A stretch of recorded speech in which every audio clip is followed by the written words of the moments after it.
સમાચારમાં આગળ વાત કરીશું અમદાવાદથી। અમદાવાદમાં વિરમગામ શહેરમાં મતદાર યાદીમાં ઘોટાળો મામલે રાજકીય ગરમાવો જોવા મળ્યો છે। જીએસઆઈઆર પ્રક્રિયા દરમિયાન મતદારો સામે વાંધો ઉઠાવી ફોર્મ નંબર 7 ભરનાર ઇસમો સામે કડક કાર્યવાહી કરવાની માંગ સાથે વિરમગામ શહેર કોંગ્રેસ દ્વારા નાયબ કલેક્ટરને રજૂઆત કરવામાં આવી છે। કોંગ્રેસ આવા ઇસમો સામે એફઆઈઆર નોંધવાની માંગ ઉગ્ર રીતે કરવામાં આવી છે। જે મતદાર યાદીને લઈને ઘોટાળે ચડ્યા છે। કોંગ્રેસમાં ભારે રોષ વ્યાપ્યો છે। જે ફોર્મનો 7 ભરનાર સામે એફઆઈઆરની માંગ ઉઠવા પામી છે। એસઆઈઆર પ્રક્રિયામાં વાંધા મુદ્દે રજૂઆત કરવામાં આવી છે। જે વિરમગામ કોંગ્રેસે નાયબ કલેક્ટરને આવેદનપત્ર આપવામાં આવ્યું છે। જે આરટીઆઈ આધારે કડક કાર્યવાહીની માંગ ઉઠવા પામી છે।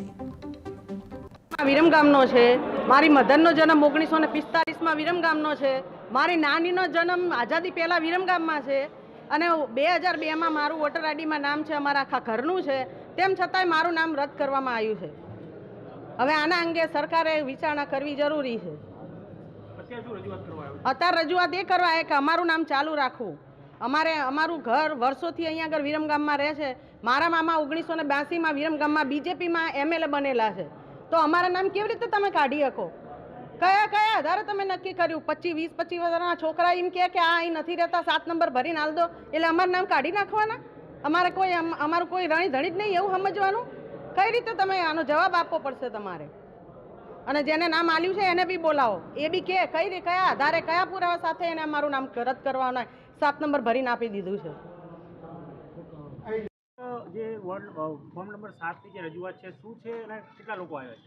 આજરોજ અમે વિરમગામ શહેર કોંગ્રેસ વતી વિરમગામ શહેર લઘુમતી મતદારના જેટલા અમારા વોર્ડો છે તે દરેક વોર્ડના બૂથના દરેક બે વ્યક્તિઓ 3 વ્યક્તિઓ સાથે અમારા વકીલ એસોસિએશનના મિત્રો અને બીજા વેપારીગણ સાથે આજે અમે પ્રાંત સાહેબ સમક્ષ રજૂઆત કરવા આવ્યા હતા।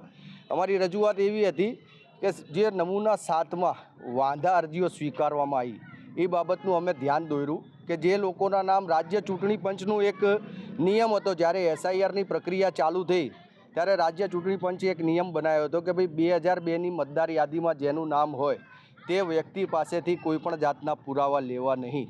તો તે વ્યક્તિઓના નામ પણ નમૂના 7માં વાંધા અરજીમાં આવ્યા છે। એટલે આ ફલિત થાય છે કે આ એક રાજકીય પાર્ટી દ્વારા હવે લઘુમતી સમાજને હેરાન કરવાની આ કાર્યવાહી કરવામાં આવી છે।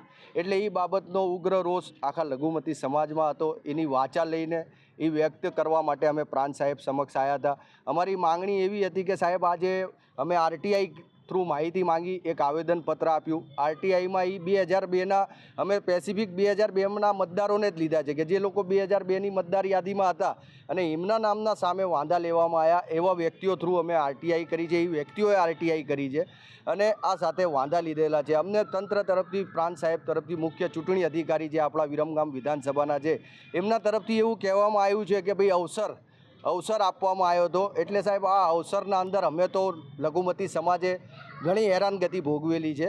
એવી રીતે આ લોકોને અવસર પુરાવા એમના એકત્રિત કરવાનો આ વાંધા રજૂ કરનાર પાસેને પણ અવસર આપવામાં આવ્યો છે। તો અમારી માંગણી અમે એવી કરી છે કે તમે સાહેબ આ અવસરમાં એ લોકો જે વાંધા જેમણે લીધા છે એ લોકો વાંધા લેનારના મતદાર રજૂ કરે અને જો પુરાવા રજૂ ના કરી શકતા હોય તો તેમના વિરુદ્ધ કાયદેસરની કાર્યવાહી કરે અને જે કાયદા પ્રમાણે પ્રાંત સાહેબને મુખ્ય ચૂંટણી અધિકારી વિધાનસભાના મુખ્ય ચૂંટણી અધિકારીને કરવામાં આવે છે। એટલે સાહેબનું એવું કહેવું હતું કે મને યોગ્ય લાગશે એ પ્રમાણે હું કાર્યવાહી કરીશ। તો અમે રાહ જોશું શહેર કોંગ્રેસ